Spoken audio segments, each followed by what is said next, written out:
নেশাগ্রস্ত অবস্থায় হাসপাতালে ঢুকে মাতলামি এক যুবকের, তার দ্বারা হেনস্থার শিকার হয়েছে কর্তব্যরত মহিলা চিকিৎসক বলে অভিযোগ।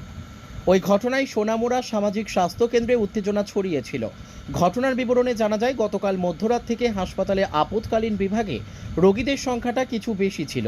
সেই সময় হাসপাতালে ডেপুটেশনে আসা মহিলা চিকিৎসক সুকন্যা দাস রোগী দেখছিলেন।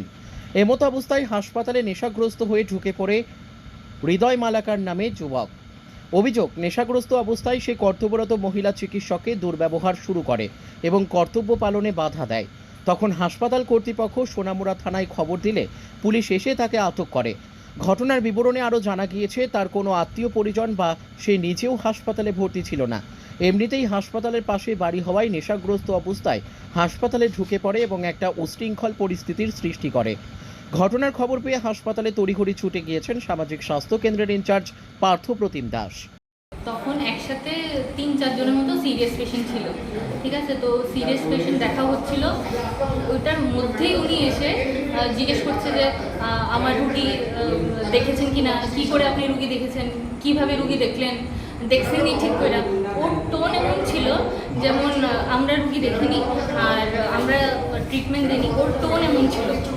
তারপরে ওনাকে যখন বারবার জিজ্ঞেস করা হলো যে আপনার পেশেন্ট কোনজন, মানে কি পেশেন্ট আপনি নিয়ে আসুন, আমরা কথা বলছি, কি বোঝা মানে কি জানতে চাইছেন বলেন, উনি তারপরে আরও তর্ক করে যাচ্ছে এবং খুব বাজেভাবে তর্ক করছে। মানে মনে হবে না যে আমরা এখানে কাজ করতে এসেছি, এত বাজেভাবে তর্ক করছিলেন। তারপর আমরা বেরিয়ে গিয়ে জিজ্ঞেস করছিলাম যে কোন রুগীটা আপনি দেখান। তারপর দেখা গেল ওনার কোনো রুগীই নেই এখানে। উনি মানে অযথা এসে আমাদেরকে হ্যারাস করছিল, কোনো কারণ ছাড়া। ওনার রুগী নেই, উনি নিজে পেশেন্ট না, তারপরেও এসে আমাদের সাথে খারাপ ব্যবহার করছিল। আমার মনে হয় যদি প্রশাসনিকভাবে কোনো কনস্টেবল বা কোনো সিকিউরিটি পার্সনকে আমাদের এখানে দেওয়া হয় 24/7 আওয়ার্স, তাহলে আমাদের এখানে সুবিধা হয়। কারণ ম্যাক্সিমাম ক্ষেত্রে দেখা যায় সবসময় এখানে অনেক সময়ই মেল কেউ থাকে না ডক্টর, এখানে ফিমেল ডক্টর থাকে, ফিমেল জিডি স্টাফ থাকে, ফিমেল স্টাফ নার্স থাকে।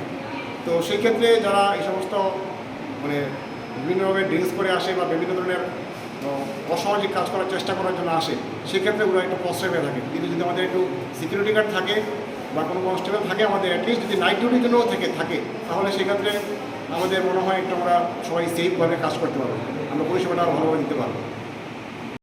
Bureau report, news daily Bharat.